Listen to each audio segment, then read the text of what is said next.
What if a military strike, one that, many feared could spark a global conflict, actually ended up making the world more peaceful? It sounds counterintuitive, doesn't it? It really does. But today, we're taking a deep dive into precisely that question regarding the recent U.S. military action against Iran's nuclear facilities. Right. We've got a whole stack of sources for you. Direct statements from President Trump, media analyses from different outlets, reactions from across the political spectrum. Yeah, a lot to sift through. Our mission here is to pull out the most important bits of information, the key insights, to help you understand not just what happened, but crucially, why it matters. And how it's all being interpreted, because, well, the interpretations are all over the place in this information-heavy world we live in. Exactly. Okay, let's get into it. Let's unpack this. So the core event happened on June 23rd, 2025. The U.S. carried out attacks described as very successful on three nuclear sites in Iran: Which ones? Fordo, Natanz, and Esfahan. Key facilities. And President Trump himself confirmed this pretty quickly, right, on Truth Social. Yeah, he posted that a payload of bombs was dropped on the primary site Fordo and confirmed all planes are safely on their way home. He didn't mince words either. He declared Iran's key nuclear facilities have been obliterated. The stated goal was clear: destruction of Iran's nuclear enrichment capacity and putting a stop to the nuclear threat posed by the world's #1 state sponsor of terror. And he called the strikes a spectacular military success. Strong language. Very strong. Now, the rationale, the why behind this, according to sources like Trey Yenst at Fox News, there was a real sense of urgency. Urgency how? Well, the reporting was that Iran was just weeks away from finally getting that nuke. They'd apparently ramped up their uranium enrichment capabilities much closer to weapons-grade material. So the argument was that the clock was ticking. Very loudly. Essentially, yes. And coupled with that was the idea that diplomacy had hit a wall. Right. I saw reports mentioning no off-ramp for diplomacy. Exactly. The administration's line was that President Trump gave Iran a 60-day window for talks. There were apparently 5 rounds of conversations in Oman, Right. but the Iranians did not want to finish a deal. That's the claim. So military action became, in their view, the necessary next step. And there was activity before the strike, too, wasn't there? Something about satellite images. That's right. Newsweek reported on Maxar satellite imagery showing unusual truck and vehicular activity at the Fordo site, the underground one. Unusual like what? Like 16 cargo trucks and multiple bulldozers seen just before the strikes. It suggested significant activity, maybe moving materials, maybe other preparations. Which would align with the claim that Iran was producing considerable amounts of highly enriched uranium at Fordo. Precisely. It paints a picture of heightened activity right before the attack. And Trump issued a warning alongside the announcement, correct? Oh, yeah. A very direct warning. He stated, "Any retaliation by Iran against the United States of America will be met with force far greater than what was witnessed tonight." No ambiguity there. He also made a point during his speech about the team around him. Yes, he had people like Secretary of State Marco Rubio and Defense Secretary Pete Hath standing behind him, highlighted as examples of competent people ready for the job, sort of projecting readiness and capability. Okay, so the strikes happened, the announcement, the warning. Then comes the reaction. Fears of World War III, right? Immediately. That narrative took off online, but then a counter-narrative emerged pretty quickly, too. Which was? Basically, everything's going to be okay. This perspective argued, look, people predicted disaster when Trump moved the embassy to Jerusalem or used the MOA in Afghanistan. The mother of all bombs, yeah. Right. And those didn't lead to the predicted widespread conflicts. So the argument goes, maybe this won't either. It's sort of a peace through strength framing. And some of the assessments coming out were, well, pretty stark. Claims that the Iranian military is completely destroyed. Yes, quite dramatic claims. That Khamenei is hiding in a bunker, that nuclear scientists and key military personnel are pretty much all destroyed. And even that, Israel has complete control of the Iranian airspace. That's a massive assertion. It is. If true, that implies a really significant degradation of Iran's capabilities, their air defenses, command and control, everything. It would fundamentally change the regional balance. And the argument flowing from that assessment is what? That the world is actually absolutely in a more peaceful situation than we were a week ago. Because the largest state sponsor of terror has been completely incapacitated. That's the logic. That's the core argument being put forward by proponents of the strike, yes. And another interesting point supporting this idea of a shifted landscape is the regional reaction, or lack thereof. Right. Unlike historical conflicts, 48, 67, 73, where Arab nations often united against Israel, this time, nothing. Nobody got on board this time. Exactly. And the reason given is this shift where countries like the UAE, Oman, Saudi Arabia, they're now seeing Iran as the bigger threat. So they're getting on board the Trump train, as one source put it, letting go of old hate. That's the interpretation presented, yes.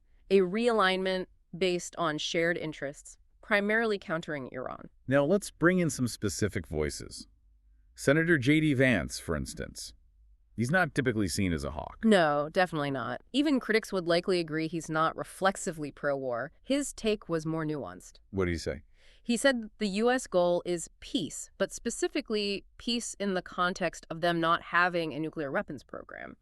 He saw the strike not just as punitive, but as an opportunity to reset this relationship. Presenting Iran with a choice, basically. Yeah. Continue down this path or decide not to be a threat to its neighbors. That was his framing. And Secretary of State Marco Rubio, he pushed back strongly against critics, didn't he? He did, using what was described as forensic logic. He focused on Iran's existing capabilities as proof of intent.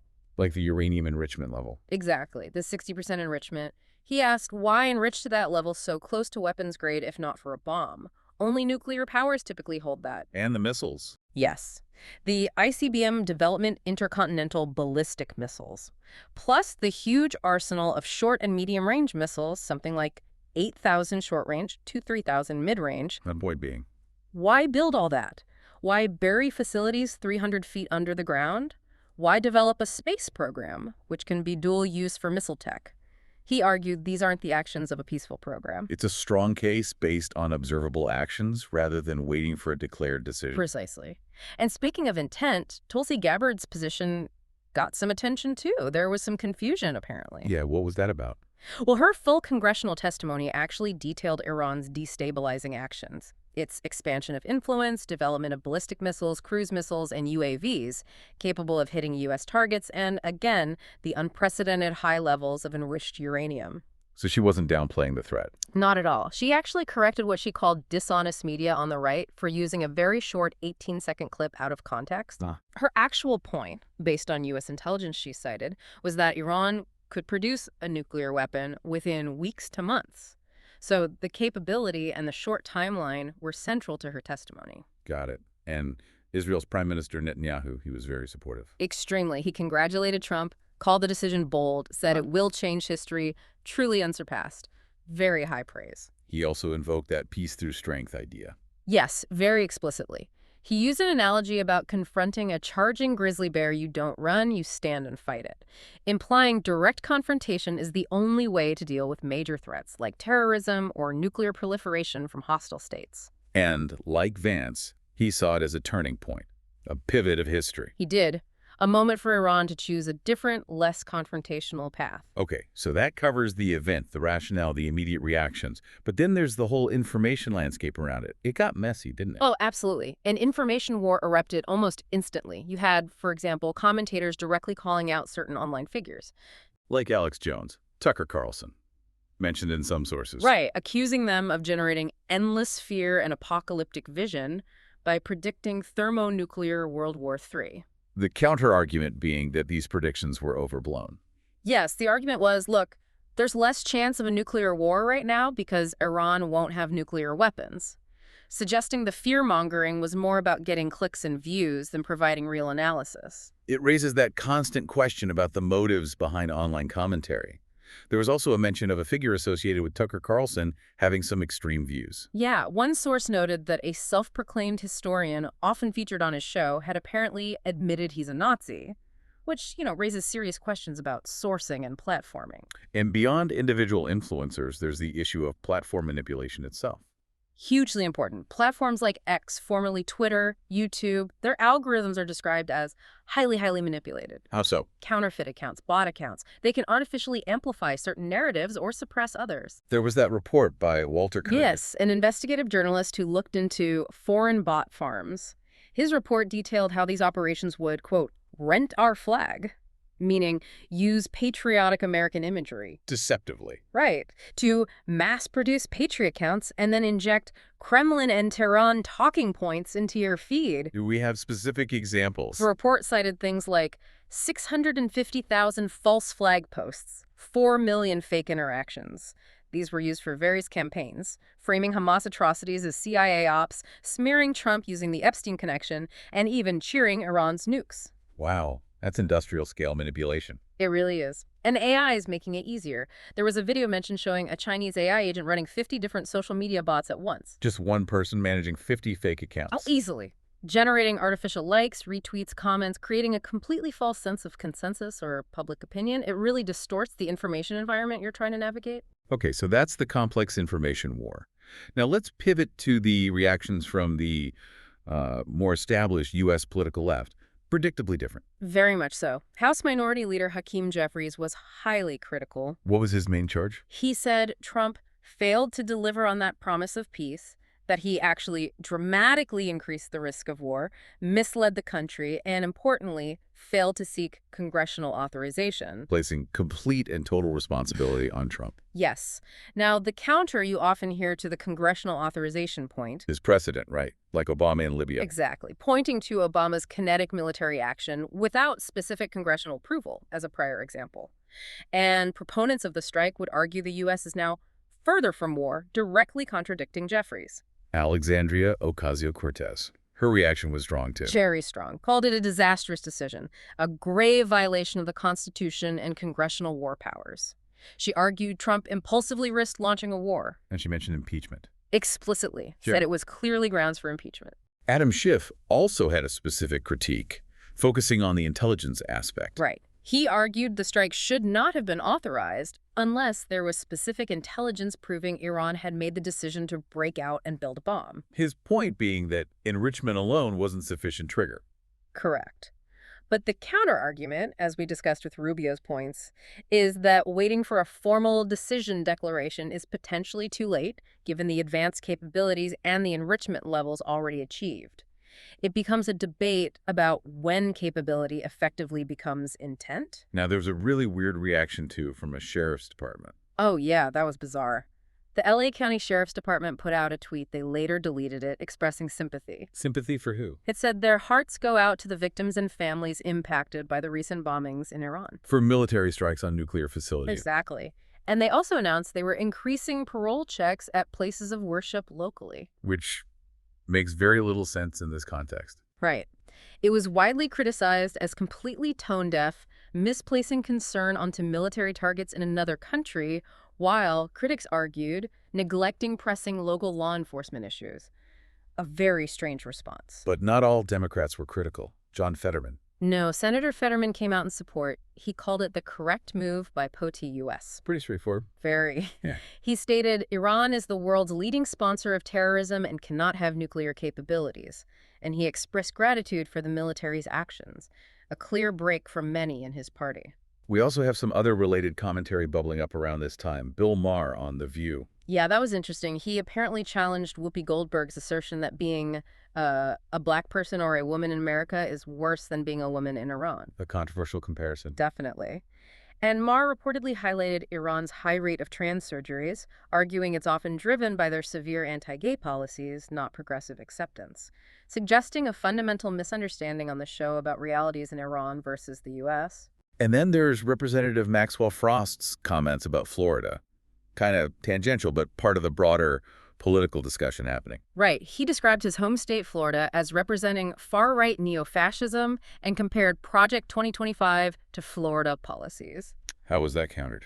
By pointing to Florida's rankings in things like education and economy, calling it a flourishing state, Frost's past actions, like rushing a stage during a protest, and his call for a speedy path to citizenship for all undocumented immigrants were also brought up by critics. And speaking of protests and strong reactions, Senator Alex Padilla. Yeah, he was criticized for, as one commentator put it, bum-rushing the stage at a Kristi Noem event, and then later giving an emotional speech on the Senate floor. Which was framed as a political stunt by pundit Scott Jennings, who argued such actions prioritize the concerns of illegal immigration immigrant populations over legal citizens and taxpayers, it highlights that ongoing, very polarized debate about immigration and political tactics.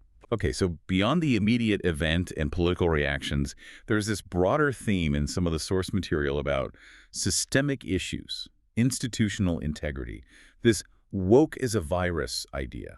Yes, drawing on an analogy from Peter Boghossian, the idea is that certain ideologies, labeled here as woke, can infiltrate institutions and fundamentally alter their purpose, like a virus eating out the system. And there was a specific example cited related to the State Department. Right. An undercover video from James O'Keefe featured someone identified as Arlen Octor, a U.S. State Department visa specialist, though likely a contractor. And what did this person allegedly say? Well, in the video, Octor admitted to helping illegals get into the country, advising them to lie, and expressed really virulent hatred towards various groups: Yemen people, Indians, Jewish people. Promoting a culture of hatred and dominance. That's how it was characterized based on the video content. Really extreme, disturbing views for someone involved in visa processing. What was the institutional response? Octor was fired, and importantly, the State Department announced a new contractor screening and vetting process. Explicitly addressing the issue. Yes, they put out a statement saying, essentially,